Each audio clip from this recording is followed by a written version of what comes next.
Oi, rapaz. Tudo bem? Tudo bem, você fala?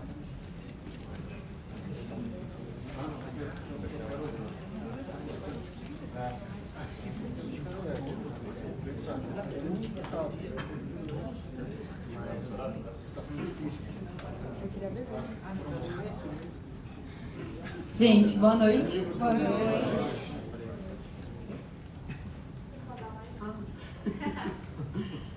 A gente está transmitindo também no Instagram da Numera, então sejam bem-vindos também. Quem já esteve aqui nos outros meetups?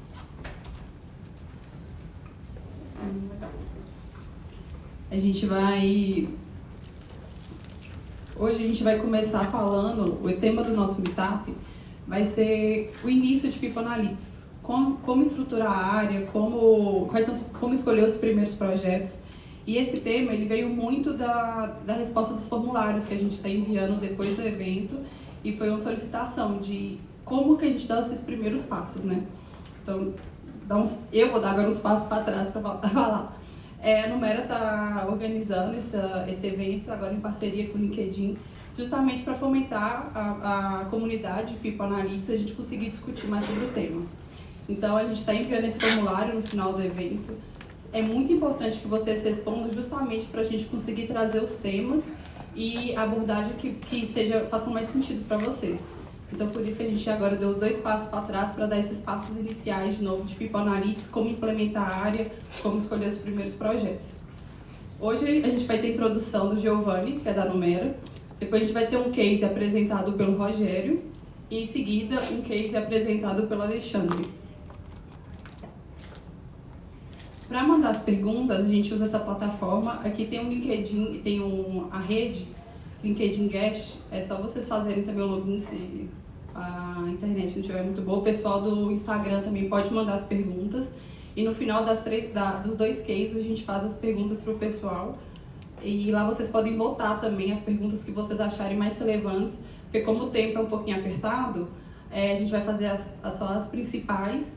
Mas agora, como acaba vindo muita pergunta interessante, as outras perguntas que a gente não conseguir responder aqui, a gente vai responder no Instagram da Numera. Então o time da Numera vai responder as demais perguntas, e se forem perguntas específicas para os palestrantes também, a gente vai tentar conseguir com eles já as respostas, para ninguém ficar sem resposta para as perguntas.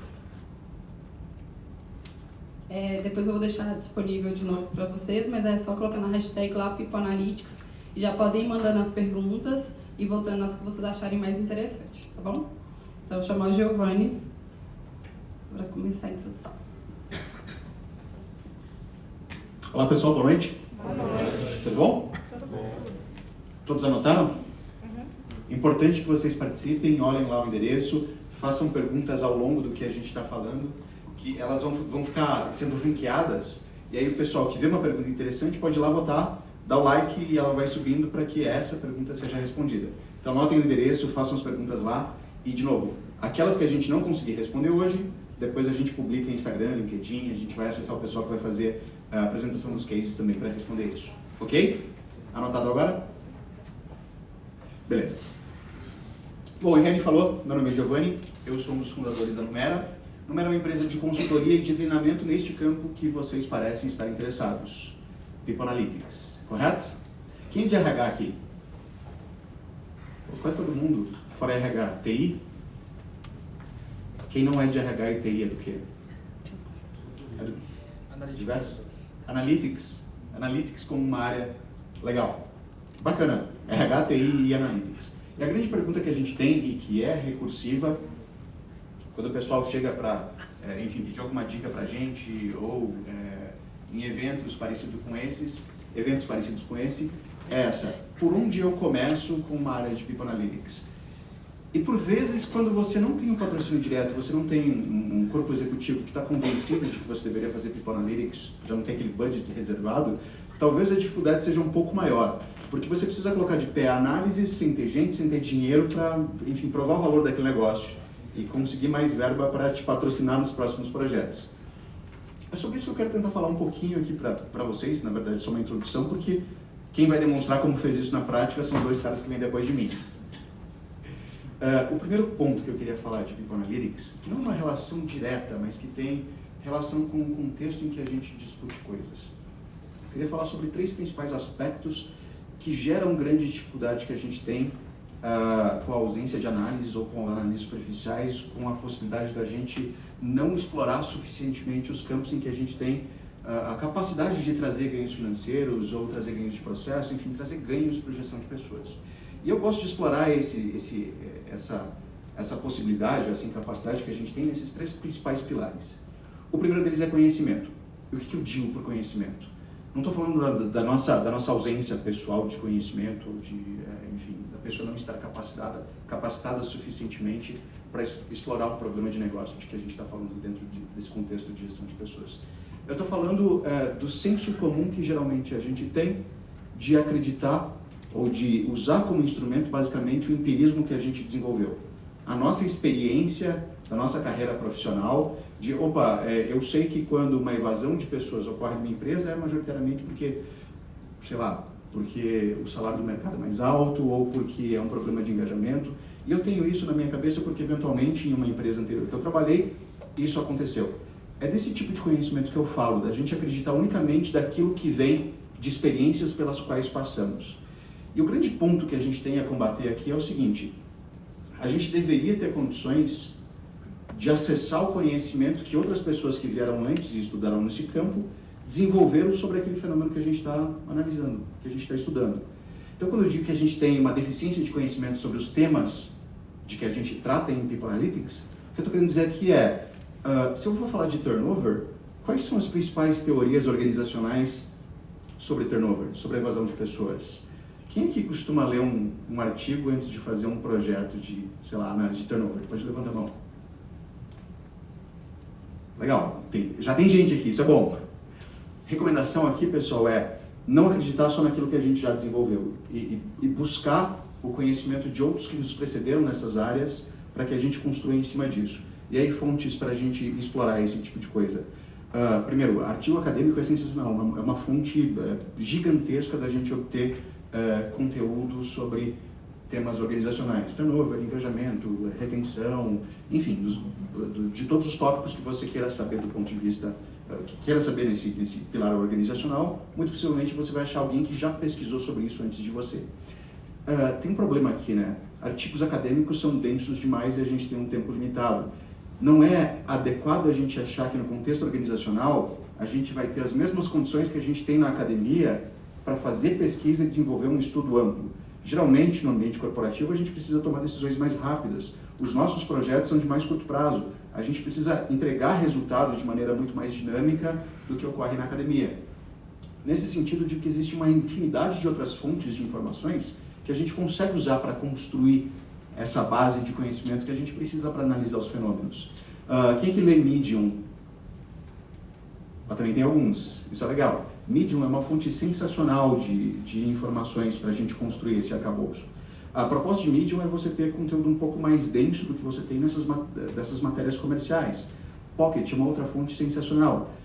TED Talk. Geralmente, as pessoas que escrevem ou usam TED Talk, por exemplo, como plataforma, estão lá apresentando uma teoria, alguma coisa que tem um embasamento acadêmico e científico. Então, no primeiro momento, explorar esse tipo de veículo de informação e para aquilo que te fizer sentido para entender o fenômeno, você aprofundar um pouquinho mais na teoria que subsidia aquele ponto, é algo que pode nos aproximar muito mais dessa envergadura de conhecimento que a gente precisa para analisar os fenômenos que a gente está analisando. Só que esse é só um dos aspectos de conhecimento. Uma outra coisa que a gente costuma citar que pode ser uma recorrência, pode ser uma deficiência recorrentemente, nesse sentido de obter conhecimento das coisas, é que em boa parte das vezes a gente vai entender um fenômeno e em várias situações a gente deixa de perguntar para as pessoas que estão participando daquele processo, que estão inseridas naquele fenômeno, qual é a percepção delas sobre o que está acontecendo. Então, eu vou investigar, sei lá, evasão de novo. Perguntar para as pessoas que fazem parte das áreas que estão tendo evasão pode ser uma fonte interessante de conhecimento sobre o que está acontecendo com aquele processo e, de novo, subsidiar essa nossa estrutura de conhecimento para que a gente seja mais amplo e assertivo nas hipóteses que a gente levanta sobre as causas disso. Segundo ponto, método. Método. Com muita frequência, a gente faz análises que são completamente parciais. E aqui tem uma diferença bastante grande entre o comportamento de um analista corporativo, de um analista de negócios, e o posicionamento, a postura que a gente tenta incentivar de uma pessoa que está ocupando uma posição de People Analytics, que deveria ter um comportamento muito mais próximo de um pesquisador. Por quê? Geralmente, quando um analista de negócios está fazendo uma análise, ele tende a passar por um viés de confirmação. O que é isso? Geralmente você tem uma explicação na cabeça para o fenômeno que você está estudando. Eu sei, por exemplo, em função da minha experiência, que evasão de colaboradores tem uma causa raiz, sei lá, atrelada a o mercado está pagando mais. E quando eu acho um dado dentro da minha organização que corrobora essa informação que eu tinha a priori, eu, como analista de negócio, vou lá e me abraço nesses dados e uso ele como argumento para defender minha tese. Ao contrário do que ocorre com o pesquisador. O pesquisador, quando compõe uma tese, o objetivo de vida dele se torna tentar desprovar aquela tese. E se ele não encontrar dados, argumentos, fatos que desprovem aquela tese, quer dizer que pode ser que essa tese esteja próxima da verdade.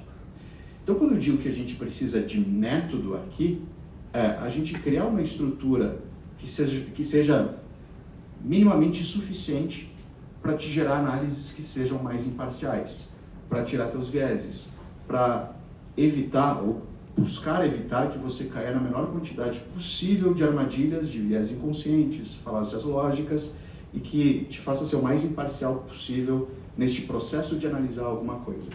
E por último, esse terceiro pilar é o de pensamento crítico. É o quanto que a gente consegue fazer senso se aquilo que a gente está usando na nossa análise faz sentido ou não faz sentido. Se o dado que eu estou usando como insumo para o meu modelo, ele é um dado confiável ou se eu tenho mais ruído do que sinal nesse conteúdo que eu estou analisando. E isso daqui é um exercício constante. E tem uma infinidade de coisas aqui, se couber uma recomendação. Se vocês pesquisarem sobre vieses inconscientes, vocês vão achar uma lista gigantesca na Wikipédia mesmo. E a principal forma, na verdade, de você tentar evitar esses vieses inconscientes que a gente cai no meio das análises que a gente está fazendo, a principal forma de evitar isso é você ter ciência de quais são os vieses inconscientes. Então, o estudo constante do que são vieses enfim, uma recomendação válida para a gente ter ao longo do tempo. Por que eu falei nisso? Por que eu falei desses aspectos aqui? Porque na prática o que o pessoal vai falar na sequência é como que a gente usou algum pilar desse negócio para explorar um tema que fazia sentido no momento da empresa deles e como que eles obtiveram os resultados, quais foram os resultados que eles obtiveram nisso. E um outro passo que eu quero passar aqui com vocês geralmente quando a gente, e em eventos anteriores que a gente apresentou alguma coisa, geralmente o que as empresas querem quando decidem por implantar uma área de People Analytics, ou quando um executivo decide que a área de RH dele precisa implementar alguma coisa de Analytics, o que eles miram geralmente é isso aqui. Análise preditiva. A análise preditiva, ela pressupõe você ter uma estrutura de dados bastante bem organizada, com um histórico suficiente para que você consiga ter relevância e ter eventos suficientes para conseguir extrapolar isso em condições futuras. O que eu quero dizer com isso? Raramente uma empresa que está começando, que ainda não tem dados estruturados, vai ter condição suficiente para criar um algoritmo de predição de alguma coisa. Isso quer dizer que é o fim da linha para a gente que está tentando implementar People Analytics? Vou deixar o Rogério e o Alexandre responderem essa questão depois. O ponto é, tem uma série de coisas que a gente consegue construir em etapas de maturidade que precedem essa escala aqui, essa posição de análise preditiva. Quando a gente tem, por exemplo, dados disponíveis de um silo de informação, como a folha de pagamento ou arquivo ponto, a gente consegue, só com base em conhecimento das regras que eu preciso para processar a folha de pagamento, ou conhecimento das regras trabalhistas e previdenciárias para apontamento de horas, eu consigo extrair de lá uma série de testes que eu consigo empregar, em que eu consigo empregar instrumentos estatísticos e extrair de lá um potencial gigantesco de economia. Até bastante interessante aqui, numa última escala em que a gente tem experimentos de causalidade. Quem que já ouviu falar de teste AD? Bastante gente agora. Que legal. Teste AD é o tipo de condição que a gente consegue simular e a gente consegue chegar a algumas conclusões sem ter absolutamente nenhum dado. Por exemplo, isso é muito empregado em treinamento e desenvolvimento. Eu descubro de alguma maneira, e existem diversas maneiras da gente desenvolver isso, que o desenvolvimento de uma habilidade específica pode aumentar a venda da minha equipe de vendas. Antes de aplicar isso no meu time de vendas inteiro, que pode ser vasto, o que eu faço? Seleciono um grupo aleatoriamente, que vai ser meu grupo de teste, e seleciono um outro grupo aleatoriamente também, de mesmo tamanho, que vai ser meu grupo de controle. Aplico esse treinamento em um dos grupos, no grupo de teste, e comparo ao longo do tempo a performance desses dois. Se de fato aquele grupo que eu apliquei o treinamento tiver uma performance superior de vendas ao grupo que eu não apliquei, eu estabeleci uma relação de causalidade aqui. O treinamento que eu dei para aquele time de vendas que estava no meu grupo de teste teve efeito positivo de forma tal que aumentou a performance de venda de pessoas. Faz sentido isso? E uma última recomendação quando a gente estiver buscando por esse projeto que deve credibilizar a nossa área de People Analytics, ou a nossa equipe de People Analytics, né? O Rogério começou com uma equipe. A gente sempre busca por um sweet spot, uma área que, assim, no melhor cenário possível, ela é a combinação de dois segmentos possíveis, né? Uma possibilidade é você pegar um problema estratégico que a tua organização tem. Então, sei lá, pega as metas do executivo, do principal executivo de RH, ou uma meta de uma área de negócio que tenha relação com gestão de pessoas. E tendo em vista este problema de negócio que precisa ser resolvido, desenvolve uma abordagem analítica para resolver isso. Isso pode se configurar em um projeto de People Analytics. Isso é uma das vertentes de onde a gente pode tirar projetos. E uma outra vertente tem algum lugar em que a empresa está gastando muito dinheiro e eu vejo algum potencial de aplicar algum instrumento, alguma ferramenta que vem desse arcabouço de People Analytics para evitar que esse dinheiro seja gasto.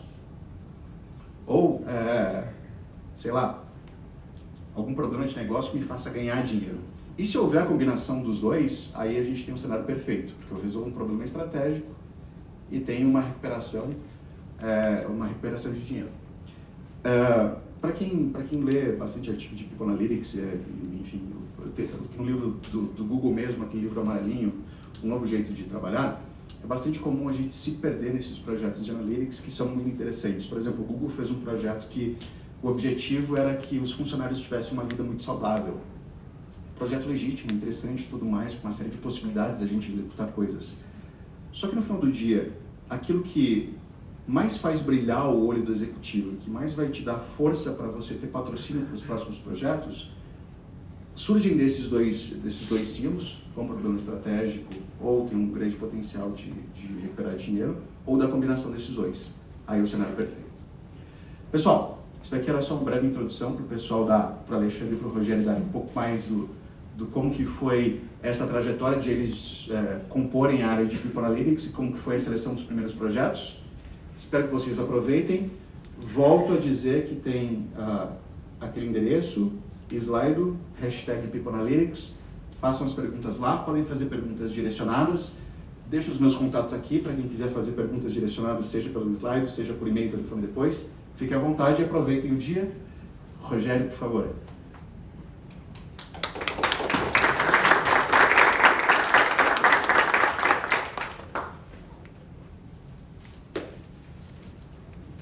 Bom, gente, boa noite, primeiramente, boa noite. Meu nome é Rogério. Eu sou analista de gente e gestão na Klabin. Trouxe aqui para vocês até uma fotinha aqui das florestas, né? Eu gosto bastante desse slide aqui porque eu acho que aquela piadinha, sabe, tá pensando que dinheiro nasce em árvore e vem daqui. Assim, gente, bom, meu nome é Rogério, eu sou analista de gente e gestão lá na Klabin. Eu vim só contar um pouquinho da minha história, de como eu comecei em People Analytics. O pessoal do Numera, o Giovanni, o Guilherme, acompanharam desde quando eu comecei dentro dessa área de Analytics, né?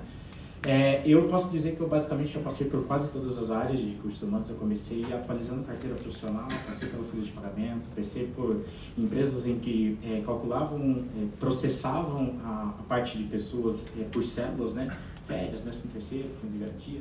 Aí depois eu fui evoluindo um pouquinho dentro da área, passei por áreas de auditoria trabalhista, recrutamento e seleção, performance, cultura, até chegar na análise de dados.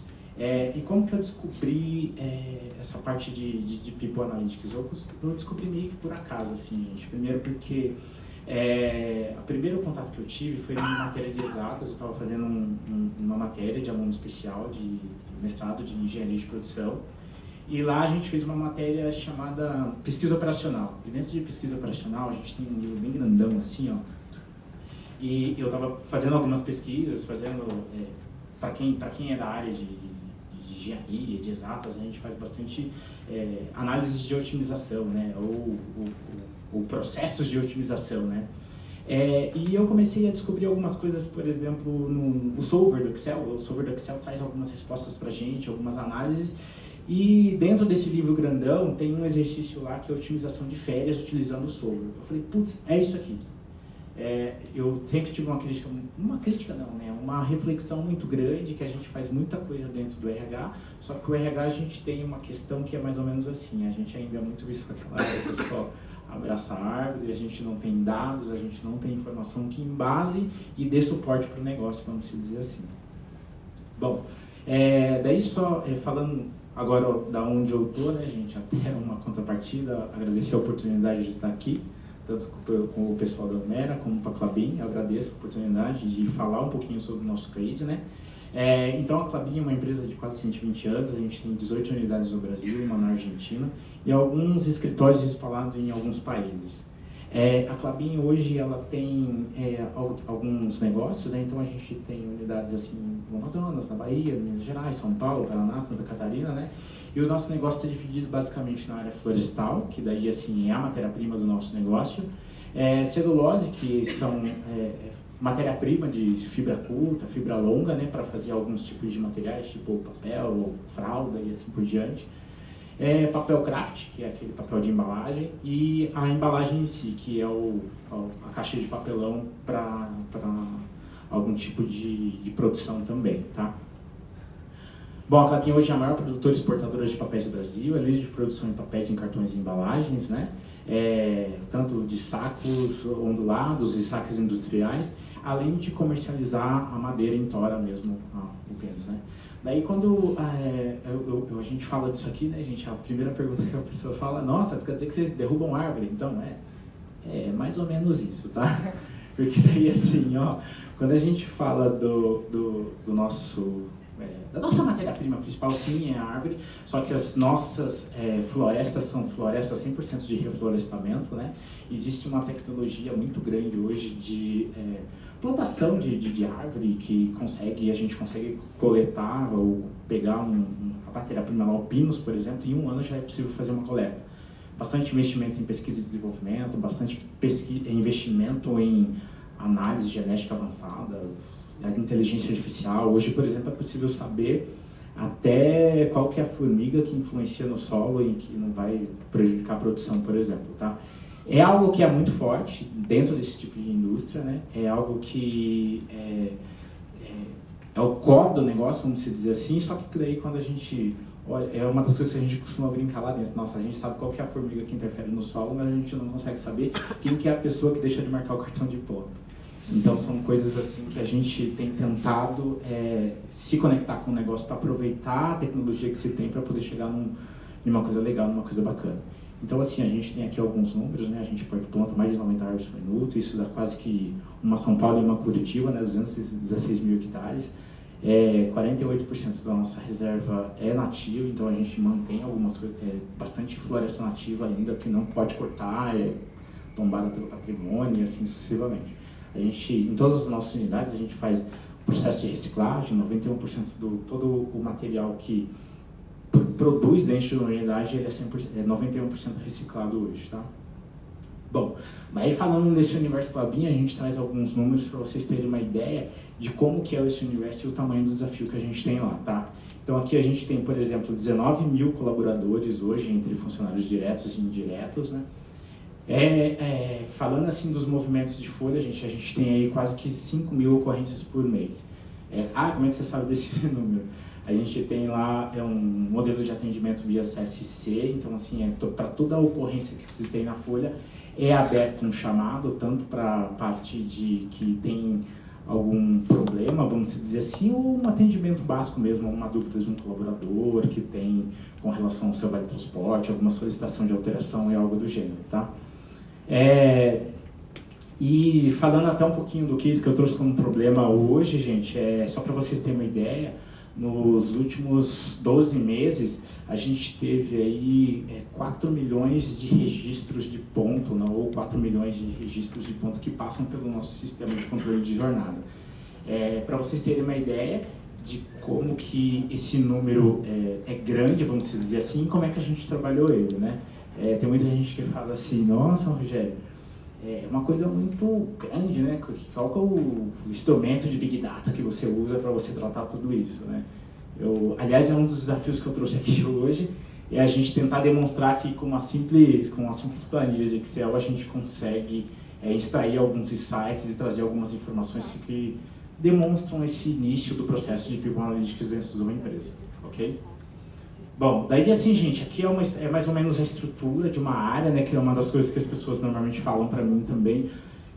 O Giovanni até falou aqui, você começou com o meu equipe, né? Eu venho de uma outra empresa, lá eu estava tentando eu trazer esses insights de People Analytics, vamos dizer assim, só que eu não conseguia demonstrar valor, não sei, a empresa estava numa outra pegada, num outro nível, então assim, eu vim para dentro de uma empresa em que tem essa pegada do Analytics, é uma empresa que está orientada para dados, ou pelo menos está investindo nisso, né?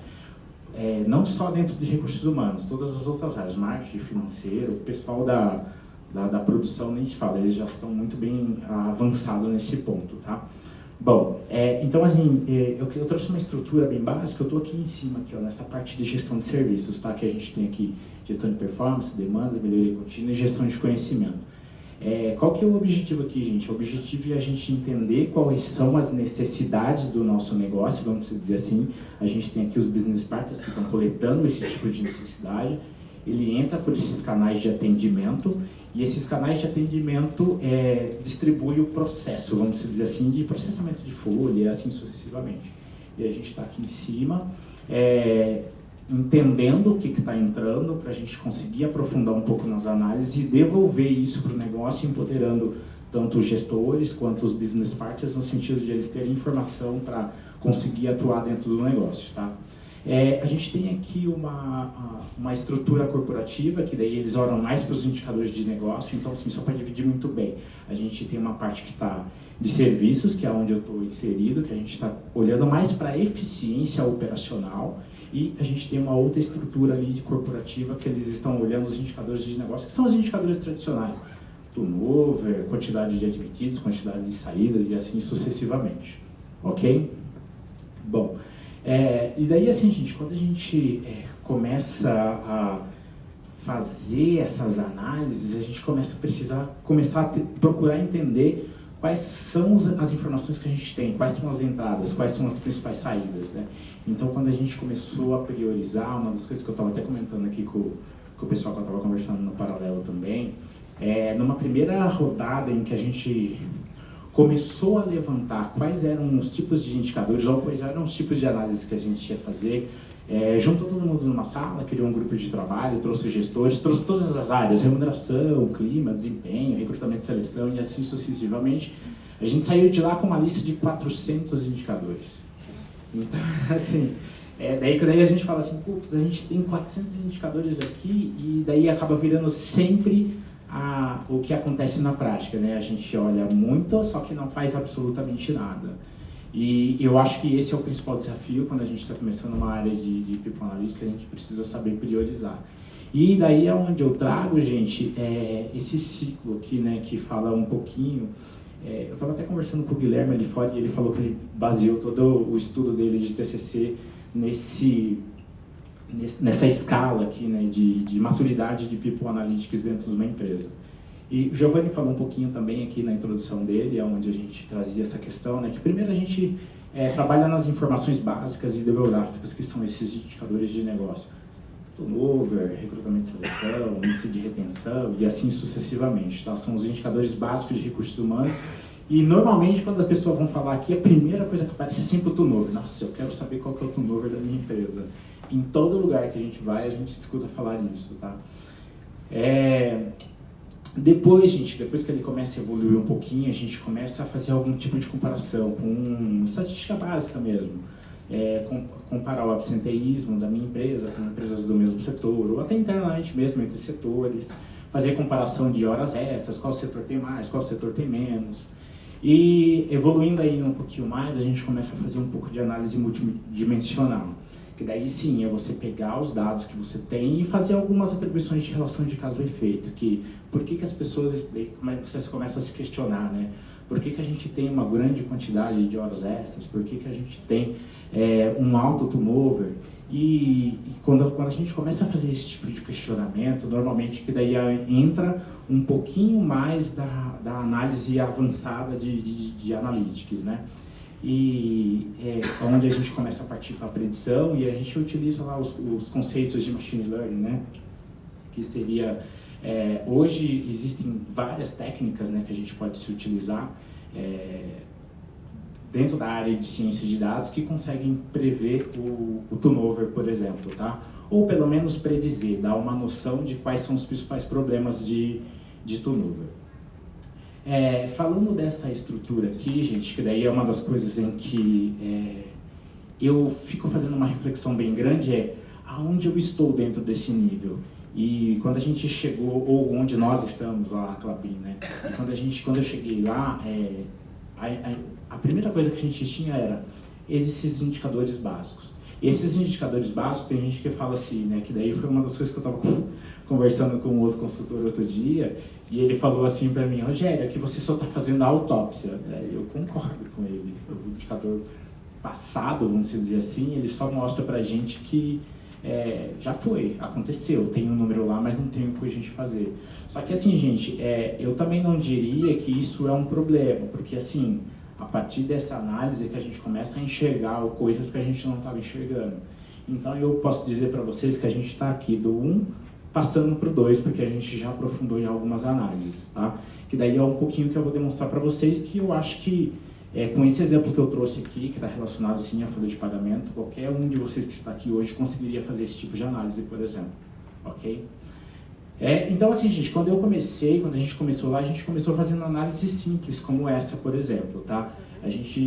Uma das coisas que eu acho que é a pedra no sapato de todas as empresas, a gente não consegue bater o quadro da empresa com o número de vagas que tem aberta. Principalmente numa empresa muito grande como essa. Então, assim, foi a primeira análise que a gente começou a fazer. O que eu tenho orçado e o que eu tenho aberto e o que tem de fato dentro da empresa. Então, assim, isso demandava um trabalho e um esforço muito grande, porque era tudo feito em planilha e, assim, gente, que daí é outra deficiência que a gente tem, né? Hoje a gente tem um investimento que está sendo feito, que está estruturando lá o Success Factor da SAP, que vai controlar todo o vagas e tal, só que, assim, funcionar na prática mesmo, não funciona ainda. Então, assim, são coisas assim que a gente se depara no dia a dia. Daí a gente fala assim para a pessoa que faz lá a vaga, como é que você controla as vagas que eu tenho? Eu falo assim, eu tenho uma planilhinha aqui, que daí eu controlo as minhas vagas para ficar, então me dá essa planilha. Que daí, assim, ó, gente, é outra coisa que, assim, a gente precisa conversar com as pessoas e falar assim, todo esse controle paralelo que ela faz é informação, é dado. E se ela registra, é muito bom. Porque a gente chegou também em unidades que falavam assim, como é que você controla a vaga? Assim, eu não sei, eu recebo por e-mail. Esse eu acho que é pior do que a planilhinha que tem no paralelo lá, né? Então, assim, são todas essas informações que a gente precisa criar como cultura, as pessoas registrar e guardar aquele dado, tá? E sim, o ideal é que se tenha um sistema estruturado, mas enquanto isso não chega, a planilhinha também serve. Bom, daí assim, gente, depois aquela planilhinha simples vai evoluir para isso aqui, ó, já virou um painel, um negócio mais bonito, né? Mas veja, planilha de Excel. Então, assim, e esses temas aqui, gente, a gente priorizou a partir dos 400 indicadores lá. Então, uma planilhinha simples, e assim, gente, que daí é outra coisa que entra dentro do background, entra dentro do know-how que a pessoa tem. Uma das coisas em que eu sempre senti falta é como é que a gente olha para dentro dos indicadores ou dentro das informações que a gente tem dentro da área de administração de pessoal e tem insights que tragam informações relevantes para o negócio. Então, assim, para mim, eu sou nativo da área de recursos humanos, eu sempre fui da área de recursos humanos, eu comecei lá, como eu falei para vocês, atualizando carteira profissional, então, assim, eu sempre tive essa pegada mais assim da folha de pagamento. Apesar de ter passado por outras áreas de desenvolvimento, que, assim, quem começa na folha de pagamento, o máximo é chegar na área de desenvolvimento, né? Então, assim, e quando a gente olhou para esses indicadores aqui, eu comecei a fazer esse tipo de análise aqui, que daí aprofundando um pouco mais de análise. Daí aqui, gente, que daí é uma das coisas que eu digo que eu acho que faz diferença. A gente conhecer qual que é... A legislação brasileira é algo que é muito complexo. A gente tem aí limite de jornada de 10 horas, intervalo de horas extras de no máximo 2 horas, intervalo de uma jornada e outra de 11 horas. Esse tipo de conhecimento, ele faz diferença na hora em que a gente vai fazer esse tipo de agrupamento. E observe, gente, esse tipo de agrupamento aqui é feito através de tabela dinâmica, coisa simples, no Excel, todo mundo conseguiria fazer. Uma estatística básica, juntar, agrupar. Então, assim, a gente pegou lá, eu dei uma distorcida nos números aqui, tá, gente?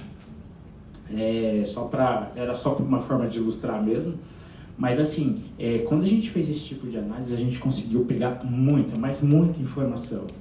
E a partir do momento em que a gente pegou esse tipo de informação e viu a quantidade de ocorrências que tinha, em que teoricamente a gente não estava de acordo com o TAC, que é o termo de ajuste de conduta, muitos gestores se assustou e falou assim, louco, eu não sabia que esse número existia na minha área. Eu não sabia que esse tipo de situação estava desse jeito.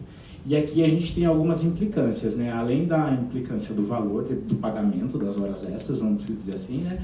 O impacto em multa, porque quando a gente deixa de cumprir lá o TAC, a gente tem uma multa que normalmente é uma multa bem pesada para a empresa. E a partir do momento em que a gente começou a divulgar esse tipo de relatório, o gestor ele começou a acender a luzinha dele lá, luzinha verde, amarela, não sei. E ele começou a pedir, eu quero saber quais são as áreas que estão com esse tipo de problema. E a gente começou a dar esse tipo de relatório para o gestor para que ele conseguisse atuar, fazer alguma coisa, não sei. Algo ele precisava fazer, tá? Bom, daí, gente, falando um pouquinho de outro problema, vamos dizer assim, a jornada de trabalho hoje, registrar, né, a marcação de ponto é uma exigência legal, está na legislação também, só que assim, existe um problema associado aqui. Existe um problema associado aqui, onde, teoricamente, a falta de marcação gera um impacto. No nosso caso, é um impacto de trabalho. O impacto de trabalho está lá na pessoa que está digitando as marcações, por exemplo, tá? Então, assim, eu tenho unidade, por exemplo, que eu tenho não só uma pessoa, mas eu tenho 4 pessoas dedicadas só para ficar digitando marcação. Não é muito mais fácil essa pessoa só ir lá e marcar o cartão dela e eu coletar essa informação? Daí, assim, são diversos fatores que implicam nesse tipo de situação. O cara esqueceu, o cara chegou atrasado e não quer marcar. E assim, gente, daí quando eu comecei a analisar esse número aqui, que foi onde eu disse para vocês, aqui eu tinha 4 milhões de registros nos últimos 12 meses. E conforme a gente começa a agrupar, a planilha começa a ficar pesada. Então, assim, dividi a planilha nos 12, peguei mês por mês, juntei, agrupava, pivotava as tabelas e depois eu juntava elas já agrupadas em um lugar, para eu conseguir chegar num número. Dá trabalho? Dá, mas observe, com uma planilha de Excel a gente consegue fazer esse tipo de análise aqui. Daí, assim, gente, conforme a gente começa a olhar para o número, a tendência natural é a gente fazer algumas inferências, né? Daí eu pegava um ou outro exemplo e falava assim, certeza desse cara aqui, que ele não marcou o cartão porque chega atrasado. Não marca cartão todo dia. E daí, olha só, gente, esse é o tipo de afirmação ou o tipo de inferência que a gente precisa tomar cuidado. Porque essa afirmação que eu estava fazendo para uma menina que estava comigo, fazendo a análise. Ela falou assim, Rogério, pior que não, eu conheço essa menina. É a menina que mais chega cedo aqui. Eu falei, pô, eu tô fazendo inferência. Então, assim, é o tipo de coisa que a gente tem que tomar cuidado e é um tipo de dado sensível também, né? E por fim, a menina não marcava o cartão porque ela chegava muito cedo, porque ela tinha que levar a filha dela na escola.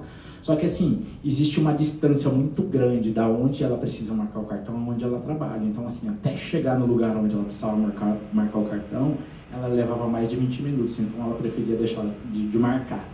Então, assim, observa que daí, teoricamente, eu já meio que encontrei uma solução. Né? Vou colocar um relógio mais perto, pronto, acabou o problema da pessoa. Então, assim, esse tipo de insight, esse tipo de análise, esse tipo de informação só vem com esse tipo de análise aqui. Daí, assim, gente, daí um resumo bem geral mesmo, dos insights que a gente gerou com esse tipo de informação, né? Então, a gente tem aí, nos últimos 12 meses, 4 milhões de registros. A gente tem aí 20% de entre média, mediana e moda, né? A gente tem aí 20% de marcações com algum tipo de problema que a gente precisa fazer, tratar, fazer alguma coisa. E assim, gente, e quando a gente fala dos motivos, porque tem vários motivos, mas 50% deles está relacionado a esquecimento da marcação. E o esquecimento, normalmente, é quando a pessoa vai lá, tem uma pessoa tratando o ponto, né, o registro de ponto, e tem vários motivos e ela seleciona qual que é o motivo. E desse motivo que foram selecionados depois do tratamento, 50% deles estão relacionados a essa questão de esquecimento. Essa questão de esquecimento, gente, bom, beleza, a gente precisa fazer alguma coisa então, porque uma das grandes reflexões que a gente precisa fazer quando a gente está fazendo algum tipo de análise ou algum tipo de projeto como esse, por exemplo, tá, beleza, você tem esse monte de informação, mas o que você fez com ele? A gente criou um time de melhoria contínua espalhado aí pelo Brasil inteiro e a gente colocou todas as pessoas que estão envolvidas diretamente com o registro da jornada. Fez o convite, quem se candidatasse podia fazer parte da equipe de melhoria contínua para descobrir um problema nisso aqui. Então, assim, hoje esse time está trabalhando nisso, a gente startou inclusive na sexta-feira o time de melhoria contínua, a gente criou lá uma metodologia de design thinking, em que as pessoas primeiro vão correr atrás do problema, depois elas vão pensar numa solução. Que é uma coisa que pra gente ainda é meio que embrionária também, a gente não sabe o que vai vir disso daí, mas, em primeiro lugar, a gente está dando sequência de um trabalho para demonstrar continuidade e a gente tenta também trazer algum retorno para a organização. Daí, assim, gente, ó, de forma bem geral, e falando aqui de todas as análises que a gente fez, uma das coisas que eu acho que é super bacana e que assim, a gente conseguiu encontrar, não foi só esse tipo de coisa. Coisas simples, por exemplo, dentro da folha de pagamento, que nem, por exemplo, férias em dobro. Numa empresa que tem 19 mil colaboradores, por exemplo, vocês acham que pode acontecer de ter férias em dobro? Vou falar para vocês que a gente encontrou pelo menos um caso por mês nos últimos... Até setembro, vamos dizer assim, a gente encontrou pelo menos um caso por mês. E assim, gente, não é porque a pessoa estava de sacanagem, vamos dizer assim, é porque, assim, é só porque não tinha controle mesmo. E a partir do momento em que a gente fez uma busca, um select básico dentro da folha de pagamento, a gente conseguiu identificar esse tipo de coisa. E a solução imediata foi coisa muito simples. Criou uma regra dentro do sistema onde chegou no prazo limite da legislação, 11 meses lá, em que você precisa dar as férias para a pessoa, o sistema calcula férias compulsórias. Ah, não quer sair de férias? O problema é seu, está calculada, vai sair sim. Até porque quem determina as férias é a empresa, né, gente? Isso está na legislação também. Então, assim, observem que uma análise simples e um select básico dentro da folha, a gente consegue pegar muita coisa. E essas coisinhas, esse tipo de insight, vamos dizer assim, que daí é uma das coisas que eu digo, que é uma das discussões que a gente sempre tem aqui, aliás, a gente estava conversando isso ali fora também. Quando a gente pega lá um cara que é especialista na área de dados, é uma coisa.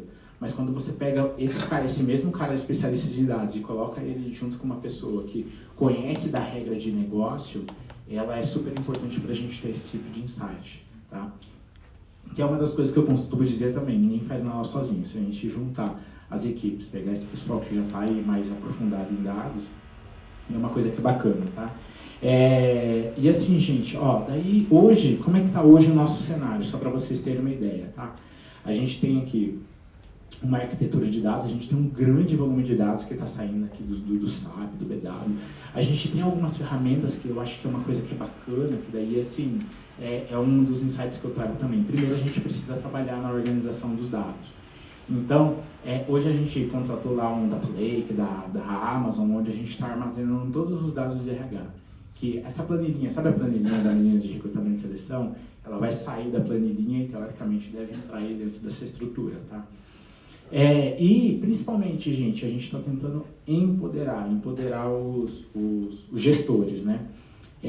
Hoje a gente está trabalhando aqui com a Spotify, da Típico, que é uma ferramenta de data visualization, de visualização de dados.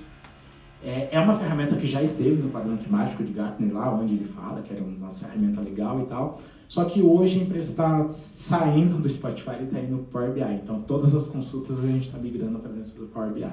Para quê? Para que a gente consiga criar essa visualização e oferecer ela para consumo, né? Seja para os nossos gestores, seja para o tomador de decisão, que eu acho que é uma coisa que é importante, tá? De forma bem simples, é isso. Daí esse daqui é só para vocês terem uma ideia, que daí assim, gente, quando a gente começou a análise lá do ponto, né? Quando a gente começou a análise do ponto eletrônico, a gente começou com uma planilhinha de Excel. Daí depois, essa planilha de Excel virou isso aqui.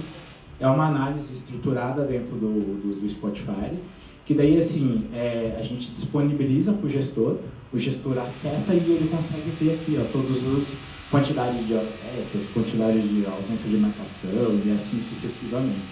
Que eu também acho que é uma coisa legal, que é uma coisa bacana, em que depois que você consegue empoderar, dar isso na mão do gestor, ele consegue tomar uma decisão um pouco mais rápida e a gente começa a demonstrar valor. Que é uma das coisas que eu costumo dizer também,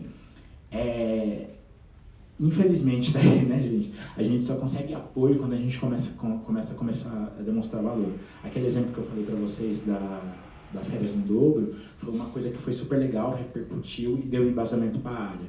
Esse negócio aqui, que quando a gente mostrou a questão das horas extras, as pessoas não conseguiam enxergar esse impacto. E quando você demonstra esse impacto para ela, a pessoa começa a pensar diferente, que fala assim, ô louco, os caras lá não só abraçam a árvore, eles me dão informação também, ok? Bom, então assim, gente, de uma conclusão bem rápida também, eu diria, comece organizando os dados. Pega a menina lá da recrutamento e seleção, que tem a planilha no paralelo, e a gente vai emprestar a planilha para você. Análise simples, pega essas análises assim que dão um retorno mais rápido. Dá uma olhada dentro da sua folha de pagamento, veja lá, essa parte da legislação que fala das horas extras, o intervalo mínimo de jornada, essa questão do marcação de ponto, não sei, tá? Ou seja, para buscar essas áreas de maior potencial de retorno, né? E o que eu acho que é interessante também, né? Porque assim, a gente precisa mostrar a evolução. Se a gente estabelecer um plano de curto prazo, começando com essa análise simples, e você consegue evoluir para uma próxima etapa, e consegue chegar num projeto como esse, por exemplo, de melhoria contínua, é algo que eu acho que é legal, vai trazer relevância para a área e você vai conseguir demonstrar. Ok? Acho que estão instalando uma janela ou algo do gênero aí. Gente, é isso aí que eu tinha para falar para vocês. Espero que eu tenha conseguido aprender, tá? E daí agora eu vou passar para a minha Roma. Estou dentro do tempo?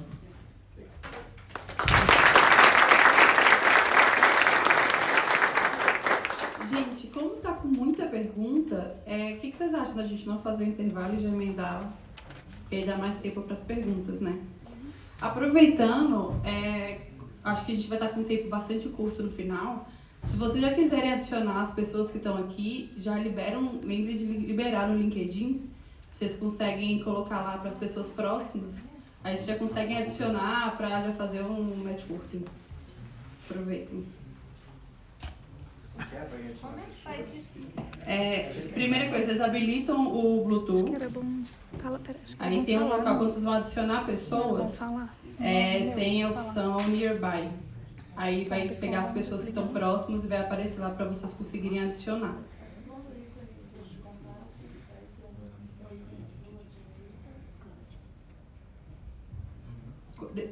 Vocês precisam habilitar o Bluetooth para você conseguir ver essa opção.